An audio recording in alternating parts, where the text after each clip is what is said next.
Hello there guys, my name is Luke and welcome to a new video. This one is my National League North pre-season prediction review. I made my prediction for how I would think the table would look at the end of the season back in the end of pre-season, so just before the season started back in early August. So I didn't do very well, same as the National League, but anyway, let's get straight into it. So on the left hand side of the screen is my prediction that I made a week or two before the start of the season back in August. That video will be linked in the description. That was my prediction, and it, as you can see, compared to the table on the right hand side, my prediction was absolutely shocking. I got a total of 3 correct, which is more than the National League. I got 2 correct in the National League, so 3 correct. It is an improvement, but it's still pretty poor. I got the positions of Fylde correct, who finished in 1st, Salford in 4th, and Curzon Ashton, who finished down in 14th place. Teams that I got within 3 positions of their actual finish were Halifax, Tamworth, Stockport, FC United Manchester, Bradford Park Avenue, Worcester, Gainsborough and Stalybridge Celtic. The biggest underachievers for this season were definitely Altrincham. I predicted them to finish in 10th, but they had a really bad season. They did not adapt to the step down after getting relegated from the National League last year. They've got relegated straight away from the National League North, bottom of the table. It's been a dismal season. 12 positions lower than I thought they would finish.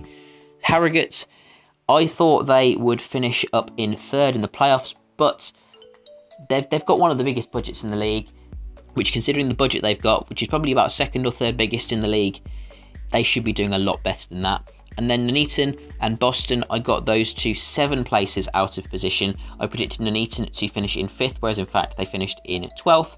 And I predicted Boston United to finish 8th, whereas in fact they finished down in 15th place. Then for the overachievers, biggest overachievers for me were Gloucester City, who finished in 10th place. I actually predicted a relegation for them earlier at the start of the season. I've predicted a 21st place finish, so they've shown that despite their really small budget, team spirit can go a long way at this level, and congratulations to them. They definitely deserve to stay up. They've played some good football this year. Brackley Town, I predicted them 10 positions out of where they actually finished. 7th place was where they actually finished, but I predicted a 17th place finish. That one was embarrassingly wrong. Chorley as well, I predicted them to finish down in 15th. Again, another team that has done really well based off team spirit, not a massive budget. They've managed to climb right up to 6th and ended up in the playoff final. For the promoted sides, I predicted that Fylde would finish in 1st. That turned out to be true because they did win the league. And FC Halifax Town, the other promoted side via the playoffs, I predicted them to finish in 2nd place, whereas in fact they were just 1 behind in 3rd. The relegated sides, I predicted Worcester to finish in 19th place, but in fact they finished down in 20th, just 1 place below. Then Stalybridge I guessed at 22nd, whereas in fact they were in 21st. Only behind them were Altrincham, who I predicted would finish up in 10th.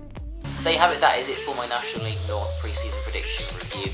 I didn't do a video of predicting the National League South at the start of the season because quite simply I didn't know enough about each individual team in the National League South to do a prediction. Obviously, I still probably could have done better than in the National League and National League North because I did pretty bad in them. But either way, I'll be doing a prediction for National League South next season as well as National League North. That will be released at the just before the start of the season, so sort of early August. So that's something to look forward to. If you don't want to miss anything, then make sure to click that subscribe button to stay up to date. And as always, thanks for watching.